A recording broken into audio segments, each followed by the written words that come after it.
Good evening, everyone. Welcome to Analytics Wednesday, episode 33 on Magic with Idea Data Analytics. I would like to take a minute and talk about SAMA Audit Systems. SAMA Audit Systems and Softwares Private Limited has been at the forefront of data analytics, continuous control monitoring, leveraging advanced analytic apps, applying advanced SAP connectors, working papers for financial audit for the last 24 years. We not only provide licenses, but we also have expertise in training, consulting, implementation services, and support services. And we are very proud to have a very robust community of IDEA users across the region for the last 24 years. Today, we are going to be covering Magic with IDEA Data Analytics, and we're going to be looking at some very interesting, exciting, and engaging features in IDEA software. Over the years, IDEA has built a very comprehensive, powerful, scalable, secure platform for data analytics, both ad hoc analytics, repetitive analytics, and advanced analytics. In the more recent past, our teams in Caseware IDEA Canada have added in many advanced functionalities in IDEA, which we are going to be looking at this evening. I intend to take my session till around 7:45, 7:50 and keep adequate time for question and answers. So let me welcome all to today's session. I'm sure my audio is very clear and you are also able to see my screen. Now, the way I'm doing it is I'm interspersing between a few slides and also some demonstration of case studies within IDEA software. Okay? And I'll try to go very slowly, but also try to cover maximum features in my presentation. So let me first get into the slides, friends. Give me a minute. Okay, so let me begin. The first activity I wanted to take up in the webinar today is exceptional exceptions. Now, many of you have heard this term for the last year and a half in IDEA. Let me talk about exceptional exceptions and then demonstrate it to you with a small case study. So exceptional exceptions is a very novel technique which Caseware Canada has added into IDEA. It uses audit intelligence and machine learning techniques and helps you get an oversight and overview of risk areas, especially in journal vouchers and journal entry testing. Through exceptional exceptions, we are able to identify where, as an auditor, we need to focus more attention on areas which pose the highest risk of fraud or error. And it also helps us generate a very intelligent scientific risk-based sample. Now, what I'm going to do is I am going to demonstrate it to you with an example. So I have already loaded the exceptional exceptions financial app within IDEA. Let me import data first into IDEA. So I have with me a general ledger, right, in the form of an Excel file. I am just going to drag and drop that file within IDEA. So what this data contains is the journal entry number, the date of the journal entry, the time, the type of journal entry, the GL account number, the account description, the amount under the journal entry with the narration and the user. Now, the first activity we perform when we're doing leveraging the exceptional exceptions is we basically go into the exceptional exceptions app. Now, I've already added the app into my Smart Analyzer framework, right? And you can actually see here that it has a very intuitive, user-friendly workflow. So as users, what we are supposed to do is follow this workflow stage by stage, and we would be able to leverage the exceptional exceptions app correctly. So it begins by selecting and tagging fields within the general ledger containing journal vouchers. So I do that. I am going to click on select file and tag fields. So now you can actually see you get a chance to tag the fields here. So you have to basically tag the fields within the app with your fields within the data obtained from the client. So the journal ID within the exceptional exception app has to be tagged to That field within the data you've obtained from your client, you need to tag the account number, the GL account description, the amount. Now, there's no debit credit indicator, so we can leave that as it is. There's a journal entry line description, which is like a narration. There's a date field, source entered by, which is the user, enter date. Now, I've already taken the date, so I'm just going to leave that as it is, or maybe I can take it as date. So you do a one-time tagging of the fields here, right? So what this also means is when you're sending a requisition to the client to provide you data, you need to get the data with the following fields so that you can tag it vis-a-vis the fields in the exceptional exceptions app. Now, once you tag the fields, you can see it's applying the tags to your fields. And the next test would be to set test parameters. So you click on set test parameters. Now, what this does is it runs the analytic intelligence, the machine learning tests, and it may take a couple of seconds to a couple of minutes to give you certain insights on various aspects. For example, what are the high value journal entries? Which journal entries are containing certain suspect words in the narrations like donation, grant, suspense, gift, adjustment. Then it tells you which is the most extensive day on which their journal entries are passed. And it looks at a number of combinations. So you can actually see here, it shows you the number of times an account combination occurs, number of entries posted to be considered an unusual user. So it gives you certain automatic you can say insights into the data based on the analytic intelligence and machine learning. So this is something you can either go with or you can even change it. And including the values here, it shows you the low and high value, right? It shows you what should be the round sum divisor for your data. So it's scanning your data and giving you a lot of this information, and it's not giving ad hoc figures. These figures are based on a scan of the data. Now you can save the work. And I'm just going to go back there. I think I need to load the information. Pardon me. Yes, so I've saved the work. And now what you can do is you can move to the next activity where you can run the test. Now, there are about, I think, 24, just 1 minute. There are about 24 ready-made tests which are available for general entry testing within the exceptional exceptions app. So you can actually see them. There is out of bundle journal entries, potential duplicate journal entries posted on unusual days, unusual times, backdated journal entries with round sums, recurring digits with keywords of interest. So all of this, normally, if you were using IDEA, you would have to configure these tests yourself using a number of functions. Whereas here, these tests are already available. And you can see there's a machine learning test also which detects outliers, right? Journal entries with high value amounts, unusual user postings. So all of this is available within the tool. Now, what we can do is you can see the status is showing the blue arrow, which means all the tests are ready to run. I can take a couple of tests to run, friends. So I will choose, or maybe let me take all of them. Let me take all of them so we can see how all of them run. Now I've selected all the tests. Click on run. Now this may take anything from a couple of seconds to a couple of minutes. And what's happening is if it finds an exception, it's going to generate an exception report and make it available for. So you can see all the tests are running. While this is running, I just wanted to inform you, some of these tests, for example, you can see journal entries with keywords of interest. If you've used the Smart Analyzer FinApp, which is the predecessor to the exceptional exceptions. Now, within the Smart Analyzer FinApp, there are certain general ledger based tests available in it. I think about 15 tests, if I'm not wrong. In that, there is one of the tests require you to define at your end what are the suspect words you're looking for. So I can put words like suspense, adjustment, dummy, donation, gift, adjustment, right?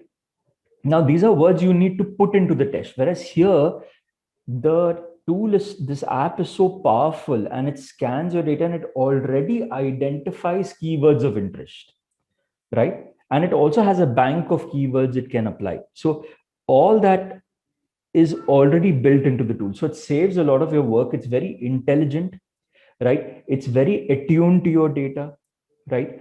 So this is something which is a wonderful feature in the tool, and encourage all of you to download this exceptional exception DPAC file from Passport.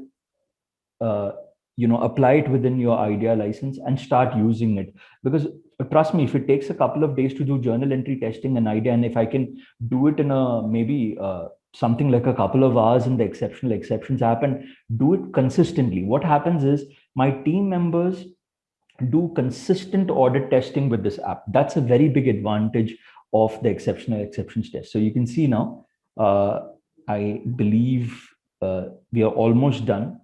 Now, the advantage here is once these tests run, you can then, based on the results generated, apply certain influencers, right? You can, like if you notice that there's a particular GL account which has a problem, or a particular set of GL accounts which have a problem, you can increase the risk score on those tests, and that's a very big feature in the tool. So it's like an influencer. You can bump up the risk score on that particular test, so it accordingly will generate a higher sample for those particular indicators. And I'm going to show it to you right now. I wanted to take a couple of minutes on this activity and show it to you. The other tests I plan to cover, I may move through it a bit more quickly. So it's running the machine learning test. Let me check it out. I think it's taking some time. Okay, so let me do one thing. I will try to just jump into the results and show it to you. Give me a minute. I'm just going to come out of this mode. So you've got a sense of how the tests run. Give me a minute. We'll take, you can post your questions, your comments in the question and answer section or in the chat, right? And we'll take them up towards the end of the session, right? Now, the moment I run the test, now I can score and aggregate the test. This is a very big advantage. So it loads the value from the test run earlier. And this is what I was talking about. So because it has a machine learning inbuilt, it scans the data, it scans the result, and for each test, it applies a risk score. You can see that every test has its risk score. Now you can either accept the risk scores given through the machine learning in the exceptional exceptions app, or you can even increase it or reduce it based on your understanding of the data and your interpretation of the score. Now I'm going to leave these scores as they. I'm going to click on apply levels. So it starts applying the risk levels to each test. Okay. And the best part is you can analyze your result files and generate a sample directly in this module itself. You don't need to go elsewhere to generate a sample. And that's why I believe it's a very contained, integrated app, which not only helps you run 24 tests, but it helps you generate a very intelligent audit sample. So it's very comprehensive in that sense. So you can see it's running the risk levels. And let's give it a couple of more seconds. It's creating the results. Right? So I may not get into the details of showing you the visualization dashboards and analyzing the results, but what I will do is I will generate the risk-based sample and show it to you. So that's something which you will find very interesting, so that I can cover some more tests in my session. Okay. So notice you are not obliged to run all the 24 tests. Depending on your understanding of the engagement and your early perception of what would be the critical tests out of the 24 to run, you can select those tests and then move ahead with the exceptional exception. You need not mandatorily run all the 24 tests. Right, let's give it a couple of more seconds. I think it's almost done. I will generate the risk-based sample, and then I'll move to the next functionality I would like to take up. There are some very interesting videos also available online on how one can leverage the exceptional exceptions test. Plus the help with an idea has a lot of valuable information on it too, which I strongly encourage all of you to go through. So remember, I mentioned to you, the earlier predecessor to the exceptional exceptions was the smart analyzer. And then we had the exceptional exceptions. So if you use the smart analyzer FinApp, migrating to exceptional exceptions will not be difficult. And now we can directly go to generate a risk-based sample. And you can see it's generating your samples here based on the machine learning within the tool. You click on run and it generates the sample on your screen. So I'm just going to close the data and you can see we've got the sample here on your screen. So the advantage is it's run all the exceptions. You can see that these are all the exceptions which you can take up for substantive testing as a financial auditor. Plus you've got your sample file, which is generated as a risk-based sample. So it's a very, very powerful tool, exceptional exceptions. Now you can, once again, you can post your thoughts, comments or questions in the Q&A chat and I'll take it up towards the end of the session. I'd like to move now to the next case study. Now, fuzzy duplicates is another very interesting feature which was added. What it does is it does a pattern match on text fields. So text fields like addresses, names, item descriptions, they cause a lot of problems when you're doing data quality management checks and investigations because of typo errors, grammatical variations, sentence case, uppercase, lowercase, something which is seemingly the same, narration or a description or a name which is seemingly the same may seem different because of the typo and the grammatical variation. So what fuzzy duplicate does is it allows you to map names which are different, but they're actually the same because it allows you to keep aside the typo, the grammatical variations, and give you a list of matching hits and misses based on a pattern match. Now let's show you how that can be done. I have with me some interesting master data, right, which I prepared for the purpose of this session. It's a fuzzy master data. Now I'm going to import that into IDEA. Now, let me zoom in and show you the data, everyone. This basically contains, give me a minute. Yes, sorry. Yes. So this it's a customer master. We have the name of the customer in one column and the approver name in another column. Now, when we say we want to do an advanced fuzzy duplicate, what we're looking for is similar names within the customer name. Now, I'm going to go one step ahead and I'm also going to cover matching patterns across columns. So the fuzzy duplicate test will look for similar names within the customer name. But there is another functionality, which is again a fuzzy test, which looks at similar names across columns, and I'm going to cover both of them. So I would like to check whether there are any pattern matches on the customer name where the same name has different customer relationship numbers in my master database. So I go to the fuzzy test in IDEA, duplicate key fuzzy. I choose fuzzy matches and I want to just identify fuzzy pattern matches. So I'm going to uncheck include exact duplicates and uncheck allow records in multiple fuzzy groups because I would like a unique listing of fuzzy matches. Now the field on which I want to do the fuzzy test, I choose that field as the customer name, right? And the advantage is I can set the similarity degree within the fuzzy duplicate test. So I can move it all the way from 60% to 99%. My practical suggestion to everyone based on my actual usage of the fuzzy test on live data is do not keep a very low similarity degree in the hope that you get a larger detection because you will end up getting more false positives and spending a lot of time cleaning up the false positives. So keep it somewhere realistic, like I'm going to keep it somewhere at around 85, right? And now in terms of the fields to display, I'll keep it simple. I'll just take the customer relationship number, the branch, and the customer name. Now, when I run this test, you can actually see what it's doing is it's giving me a list of common customer names. Now you can see that the customer names are the same and you get a common group name also by the side. Now the way Canada has configured this is the group name ties these individual customer names together, right? So now when you're doing your analysis, you don't need to worry about the original customer name. You can very well work with the group name, and you can see the group name has common names within it.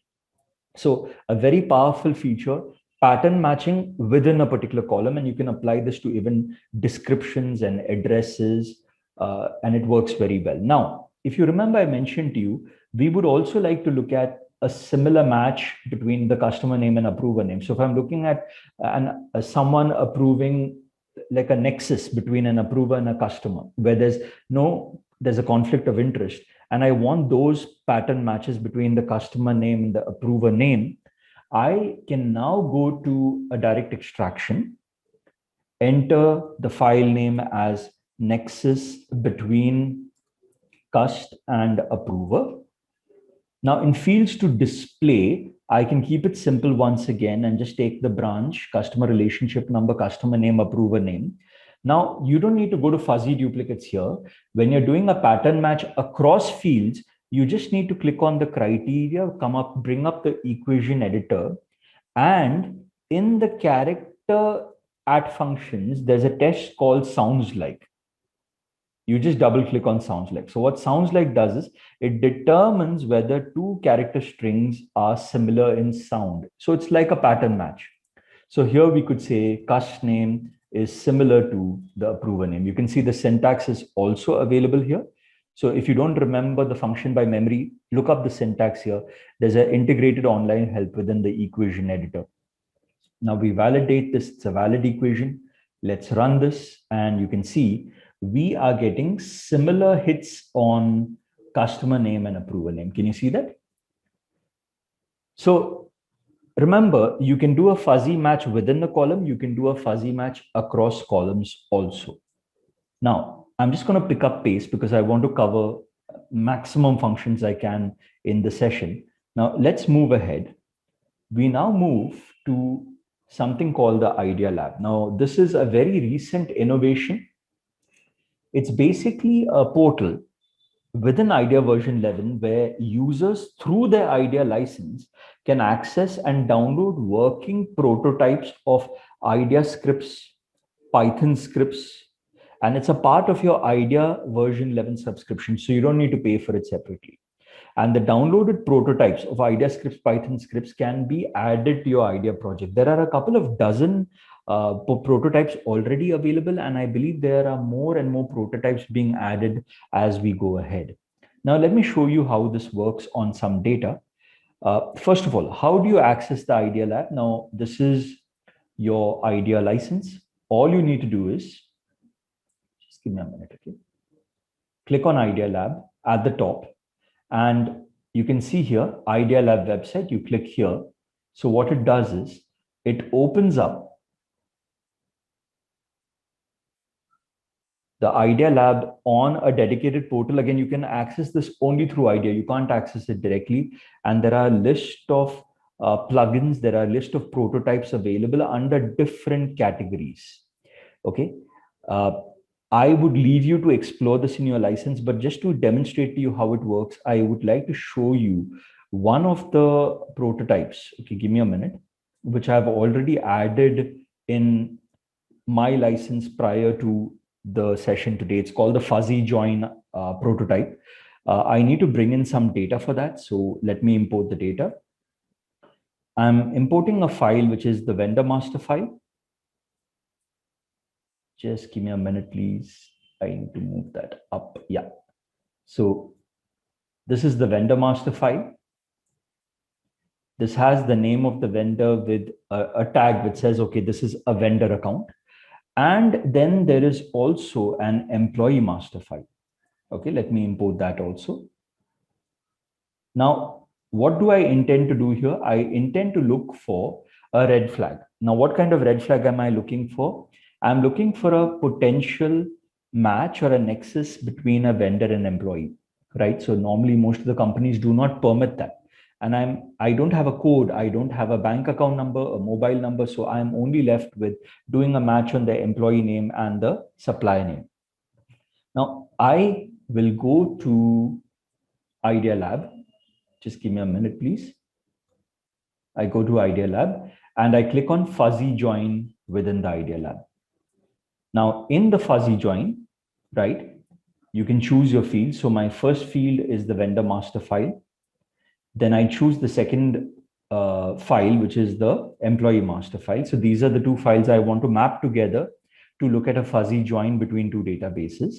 Now, the point is, which fields do you want to map? So I want to map the supplier name with the employee name, right? You can see that.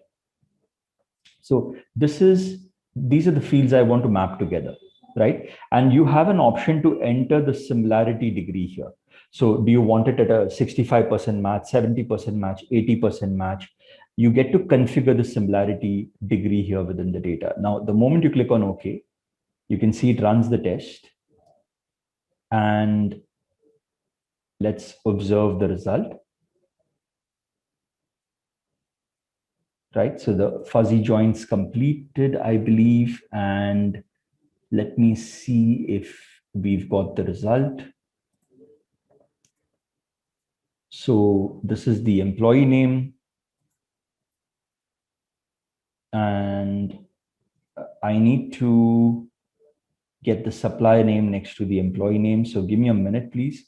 So you can actually see it's giving you both. It's giving you exact matches. And can you see line number 4?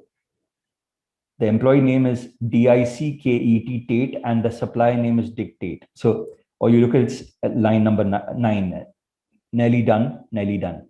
So these kind of matches across files can also be captured through the fuzzy join. And the fuzzy join is a working prototype within the Idea Lab. So there's a lot of great work being done by the team in Canada, the professional services team, to add in more apps as we go ahead. And if you're an Idea version 11 user, you will have access to this particular feature. So I encourage you to, after this webinar, to visit the Idea Lab and check out more than a dozen prototypes are available.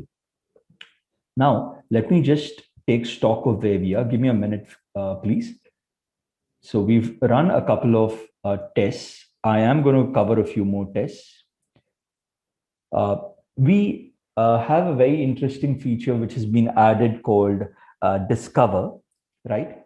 Discover has been added with the purpose that when you're new to Idea, you're just starting to learn Idea, and you want to leverage a lot of pre-built analytics within Idea to generate ready-made insights, patterns, outliers, duplicates, and you want them visually represented to you in the form of a dashboard, right? So if I were to give you a sales dump and I were to tell you, identify duplicate sales, identify sales which are unauthorized, identify split sales, identify sales which are at incorrect rates, you would need to be trained on Idea. You would need to know the functionalities to run with those particular tests. What if the Discover feature gives you a platform to understand the data and build on those tests as you are moving ahead? So the Discover gives you a lot of ready-made insights into the data. Now, let me show you how it works. I'm going to be importing a revenue dump into Idea. Okay. So now this file contains information like the bill number, the bill date, the agent number, the customer number, quantity, price, sales amount, sales before tax, sales after tax. Now, at the early stage, when you're just starting to use Idea, you're getting, someone tells you go and do a duplicate, right? You need to go and look for the duplicate key detection. You may not get it right. You may use the wrong fields. You may kind of say, hey, I'm not getting it right. This is not working for me. And you may get you may have a setback and say, this license is not working for me. So what Discover does is, it's your friend. It helps you get closer to the data. It helps you get those early wins. And then it motivates you to keep learning Idea and moving forward. So the way you do it is, you click on Discover under Visualize, and it runs certain tests in the background. As the slide said, it's pre-built analytic intelligence. So you have some tests which run in the background. And what these tests do is they give you ready insights into the data. Now, if you look at the insights which are coming up on my screen, very interesting. You can actually see that it's showing you zero value sales, negative sales, duplicate invoices. So if someone were to tell you go and do a duplicate and you don't know how to use a duplicate detection, you don't need to worry. You're getting the duplicates readily here. you can click on the 3 duplicates and it shows you which are the duplicate invoices. So that's a very big advantage. Not only does it give you the count, it gives you a drill down and it gives you a flyout window with all the duplicate invoice numbers. Now, other than these insights at the top, which also resemble the field statistics, if you look at it very closely, you get a lot of dashboards. So now the first dashboard here is doing an ABC analysis, like a bucketing, and it's telling you that, okay, look here, majority of your sales are between 0 and 9,500, but there are some high value sales in the data, which are from 9,500 to 4.2.8 million. So it's giving you a chance to look at the high value entries without you knowing how to apply a stratification and idea. Finally, you and me will get there. We will learn idea, we will contact the distributors, we will learn it. But till then, these are ready-made insights which are being passed on to us in idea. So it helps you understand the data better. Plus, these dashboards are dynamic. So if you look at the dashboard here, which is showing agent or stockist 108 has the highest concentration of sale, sitting across the table with the CF of your company, and he asks you that, can you tell me which is my top product or the top customer? And if you tell the person that, let me work on it, I'm going to come back to you when I meet you next, you've lost that opportunity. You have like a FaceTime with him, you have a minimum time with him, and if you don't provide the requirement, you've lost that opportunity. So what you do is you just go to the settings and you can just change the grouping field from sales representative to say product code, and it automatically updates the dashboard and tells you product code 6 has the highest concentration of sale, whereas product code 5 has the highest concentration of sale based on quantity.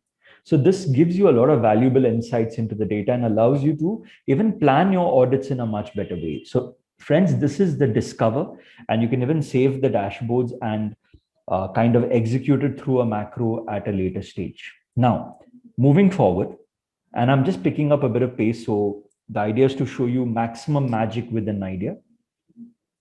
Visualization, I'm not going to get into it, but I'm just going to explain to you what it is.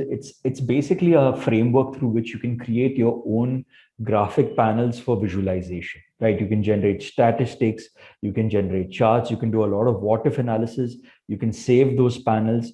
In fact, the Discover, which we saw earlier, when you save it, it becomes a visualization panel and you can retrieve it at any time in the future. Now, I'm moving forward. Benford's law, again, I'll probably come to it at a later stage if I have some time. I want to cover something very important. Very recently, over the last 2 years or so, a need was felt within the caseware community that auditors who use idea at times with small and medium sized firm accounting packages face a challenge in retrieving data from packages like QuickBooks and ACC Pack, Tally. Where when you work with an ERP like SAP, Oracle, the data is very structured. But with packages like ACC Pack, QuickBooks, and Tally, if I want to get a day book, I want to get a trial balance, I want to get a master chart of accounts, it becomes a bit of a challenge because sometimes the client also may not know how to give the data to the auditor. And then the auditor struggles to get the data. So what they've done is they've created a cloud import utility, which allows you to get this information in a very safe, secure, convenient, and repeatable manner. Now, I wanted to show this to you because it's something which is very new, it's novel, and it's something which is like a value for money for all idea users.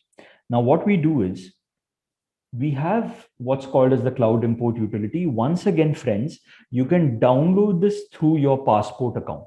So I encourage everyone who's listening to this live in the webinar and on YouTube to create your Passport account if you've not done it. It's basically a support account. Through that, download the cloud import utility. Now, how this works is you run the cloud import utility. So it opens up a program. Click on next. Now, I already have QuickBooks, data from QuickBooks, which I have downloaded and I have with me. So I select QuickBooks and I browse to that particular folder where I've stored the QuickBooks backup file. Select the folder and you can see it starts processing the extraction of data from the QuickBooks database. Now, what it does is it takes the database it runs this cloud import utility, and critical information like my daybook, my trial balance, my master chart of accounts, those get extracted within a designated folder called the QuickBooks folder. Now, the moment you do that, so your requirement as an audit is very simple. Tell the client, hey, you don't need to worry about the daybook, the trial balance. You just give me your QuickBooks data dump. I'm going to do everything else in IDEA. So that's easy because they just need to get the QBX or the QBW file as depending on the version of QuickBooks. And they just need to give it to you on Google Drive or on a pen drive. And your work is done. You run the cloud import utility and the data is available with you. Now, what this is doing currently, as you see in the background, it's actually extracting from the QuickBooks backup database key financial information. So it gets extracted as a zip file. Now, this is a dummy QuickBooks file for a company called Rock Castle Construction. I saved the file. You can see the file has got created successfully. Now, how do I bring this data into IDEA? What's the next step? So I go to IDEA, and in IDEA, friends, we click on the import assistant, something we all know about. But this time in the import assistant, you'll notice they've added a new import component called the Caseware accounting package. This was not there in earlier versions of IDEA. The Caseware accounting package allows you to select the data which was extracted through the cloud import utility. So we basically go to the QuickBooks data, the zip file, select it, and you can see it shows me what has been extracted. The balance, the company, the journal listing, the ledger account, all of this is available. I click on OK, and the data gets extracted. So it's allowing me to get access to the data, because if you notice today, the challenge for IDEA users who are basically accounting and audit firms, and not so much the audit teams within companies, is gaining access to the data. And this feature allows you to overcome that challenge. So this is the cloud import utility and the Caseware accounting package component within IDEA. Moving forward, friends, again, I'll come to complex PDF mining a bit later, time permitting. Smart Analyze is also something which is very similar to exceptions, right? But I would like to now go to a very important part called third-party visualization tool integration. So what Caseware has done is, there was a growing feeling that, okay, IDEA gives us very good visuals, but can we not use the visuals in Power BI? Can we not kind of use the best of both worlds, the analytic power of IDEA and the visualization capabilities of a Power BI or a Tableau? Can we not bring both those worlds together? So what Caseware did is, they've created a free bridge, an ODBC bridge between IDEA, where you can use the analytic powers of IDEA to generate very good reports, exception reports, and you can push them directly into Power BI for visualization. So how this works is, and let me show it to you, you basically run your analytics in IDEA, and once you generate that, you need to create ODBC integration between IDEA and Power BI, or IDEA and Tableau, or IDEA and Qlik, whichever is the visualization tool you're using. Now, I've already done the ODBC. What you need to do here is, let me show it to you. Click on Get Data. Let me make sure I'm using it the right way, because others, this is in Power BI, friends. I'm selecting ODBC here, connect.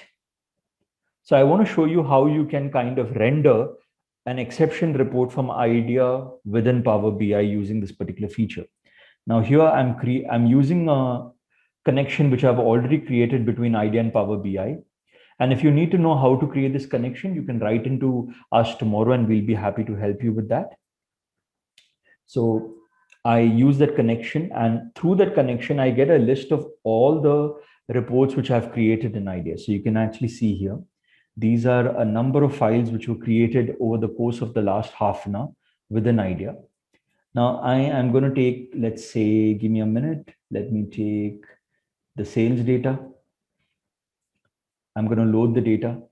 So the moment you load the data, okay, you can actually see it's quite interesting. This takes a couple of seconds.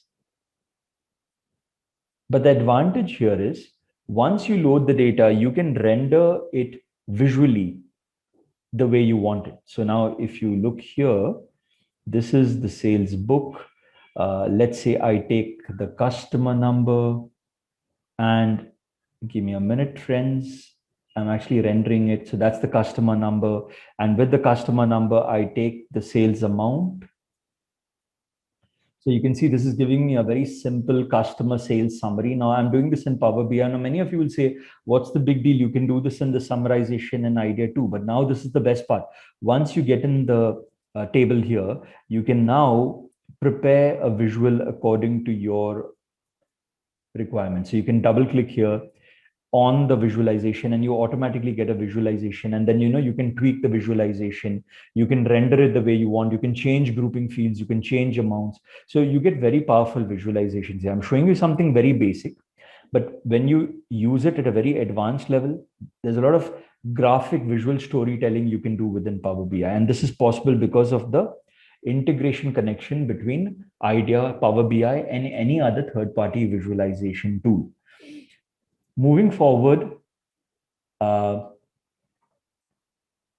now that was as far as the visualization tools are concerned. Now I missed out a couple of interesting features which I want to take up now. If you remember, we spoke about the PDF report binding, right? Now, most of us are able to work with report files. We are able to work with PDF files because the data is very structured. Now I want to take a file which is slightly unstructured. Let me just show you the data. Give me a minute. And this file is available with all of you within your Idea license. So if you would like to play with this after the webinar today, please go ahead and do it. The file is called, give me a minute, the web access print report file, which is available in samples and source files. Now I'm going to drag this file and drop it in Idea. And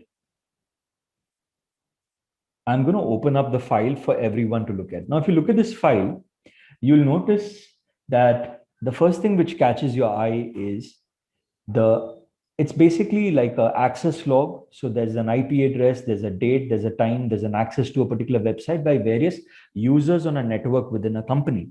Now, if I try to go about capturing this data, let's say I create a standard layer and I go with my conventional trap and I pick up the information like the IP address, I pick up the date, I pick up the time. You'll notice the selection is not matching with the way the data is appearing in the file, because this file is following a very zigzag manner, right? Now, most of us, when we import report and PDF files, we're used to working with standard layers. This situation demands what we call as a floating layer. You cannot work with standard layers here. So what you need to do here is cancel the layering you're doing, select the field again, and this time create a floating layer. So many times, we have users asking us in forums, what's a floating layer? When do we use a floating layer? So when your field does not have a uniform starting and ending point, and we call them zigzag fields or zigzag reports, you create a floating layer. Now, how does it work? Let me show it to you. I've put a numeric trap over the IP address. I've selected the IP address. I've selected the date. I've selected the time. Now you notice I still have a problem because my selection is not mimicking the way my data is. So what do? I just put a special character between the fields. Check that out. So the moment I put that delimiter, the special character between the IP address and the date, that the selection moves as per the special character and it highlights the information which is required. Now, many of you will notice that the IP address is missing out one of the digits. I can just increase the actual width to 15 and pick up the digit. So it's a very convenient feature. And once I import it, it gets captured as a template and I can convert it into a database just like this. So this is a very convenient feature. Always keep in mind that when your fields are unformatted and unstructured, you can use floating layers to import the data. Now, just one more functionality and then we can jump into question and answer, because I would like to keep at least 12 to 14 minutes for question and answers. I wanted to cover Benford's law, and I wanted to cover the last two digits of the Benford's law. Now, there's a lot of valuable information on the Benford's law on the net.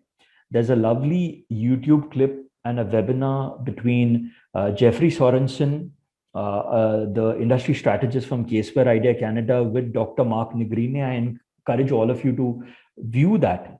But something I wanted to cover is I have with me a vendor payments dump, which contains payments to various vendors on different dates. So let me import the data. Now, I would like to identify suspicious vendor payments. Now, a suspicious vendor payment could be a duplicate payment, a split payment, a payment without an invoice, without a purchase order, a payment on a Sunday. We as auditors have different understandings of suspicious payments, but we want idea and we want Benford's law to probably reveal to us what could be the potential suspicious payments. So we go into Benford's law, and there is a very powerful test called the last two digits test, which is the suspicious digit test. Now, what the last two digits test does is it allows you to study payments ending with, say, 49, 79, 99, which could mean an attempt to circumvent certain internal threshold limits. So the moment you run it, what it does is it profiles all the last two digits payments in the data. Now, all the payments in the blue are your normal payments, nothing to worry about. But the payments in red are your suspicious vendor payments. So if I take this vendor payment here in the center and I say extract, you'll notice here it's showing us about 7 suspicious vendor payments ending with 49. Now, why is that the case? If you actually look at the payments, the first two payments are made to a vendor, Fossil Incorporated. You can notice that the payments have a running check number, 52645, 52646. Both are paid on the same date. Both are ending with 49, and both are approved by a user HMV. Now, that's not the only reason IDEA has divulged it as a suspicious payment. If you open up the master file of release limits for the authorizers, you can see HMV has a release limit of 100,000, and the payments made are both tending to 100,000, below 100,000, but they're not crossing 100,000 individually, but collectively they're crossing 100,000. So that's something I wanted to show to you in terms of the Benford last two digits test. And friends, we've got about 13 minutes with us, 10 to 13 minutes. So I'm going to stop. There's lots I can go on and on and on. And I'm sure we will have an opportunity to meet again, connect again, and look at these features. But I would like to take up any question and answers you have. So please post any questions you have basis what we've covered today in the last 45 minutes in the Q&A session or in the chat, and I'll be happy to take them up. Now, I see one question. This is from Aruna. So the question is this exceptional exceptions only for GL? Is there any financial app for payroll? So Aruna, as of now, exceptional exceptions is only for GL. There is no app for payroll. But if you look at the Smart Analyzer FinApp, which is the predecessor to exceptional exceptions, that is available for vendor payments. So sundry creditors, sundry debtors, fixed assets, general ledger, and inventory. So if you all are taking up an audit of those areas, you can use the Smart Analyzer FinApp that can again be downloaded from Passport. But for payroll, there's nothing available at the moment. I believe there may be certain internal audit-based apps coming in the future. And the moment we are aware about that, we will let you know about that. But nothing on payroll at the moment, Aruna. Any other questions, friends?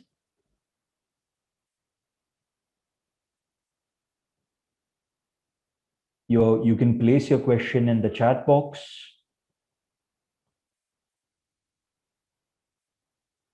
Okay, while you all are probably doing that, give me a minute. I just want to make sure I've not left anything important out. Just give me a minute.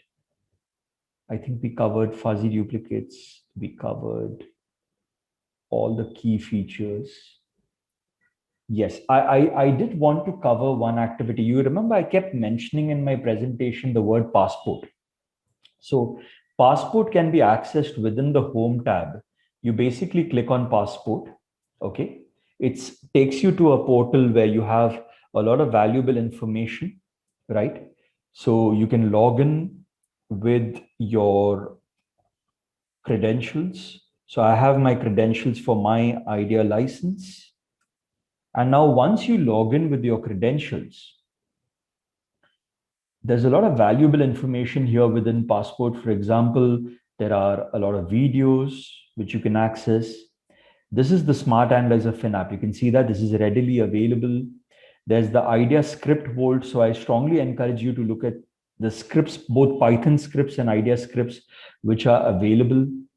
There are a lot of useful scripts. Like one of the scripts I like to use is a script called the relative size factor script, which is also very popular amongst forensic auditors.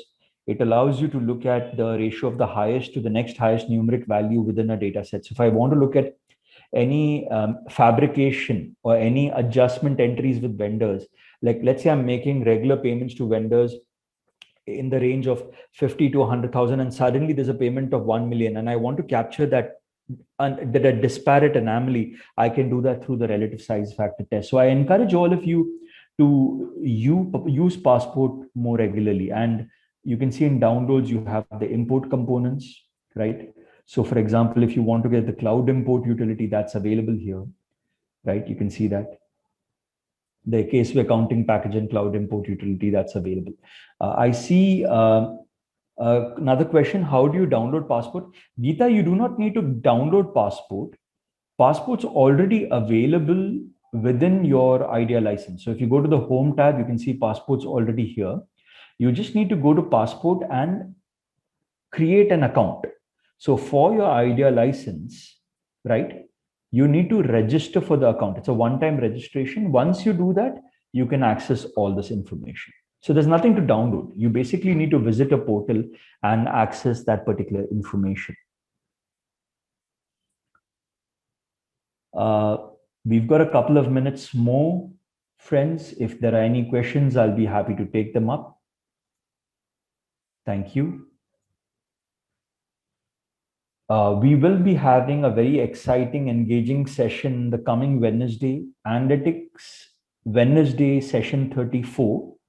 We have Mr. Rajiv Gupta sharing his experience and his journey on analytics. Mr. Rajiv Gupta is the group head of internal audit of Flipkart, and he will be sharing his experience. So I welcome all of you to attend the session next Wednesday also. And this recording will be available on the SAMA YouTube channel. So at any time, if you need to access the recording, you can always visit the SAMA YouTube channel, and you'll get all the last 32 recordings, plus this 33rd recording will also be available. So we'll probably take another minute, friends. If there are no further questions, we can end the session today. So I'd like to thank all of you all for being with us this evening. I can also see that there are many of our friends who've signed in from out of India. So thank you all for being with us, and have a wonderful evening ahead. And if you're from out of India and in a time zone prior to us, have a wonderful day ahead. I think there's a point which is coming from Murtuza, a demo of the FinApp. So Murtuza, if you go to YouTube and you enter Smart Analyzer FinApp, there's a very nice 24-minute YouTube clip on how to use the FinApp. So you can access that. In fact, I can just show it to you. You can go to Google and you just say Smart Analyzer FinApp YouTube. And you can see this is the video I was referring to, getting started with Smart Analyzer FinApp. So you can use this particular video and it's very useful. Okay. Any other questions, friends? or then we can call it a day. I can see a question's coming. Can anybody access IDEA passport site and login, or do we need, Sudham, you need to be a licensed IDEA user. You cannot access it outside of IDEA.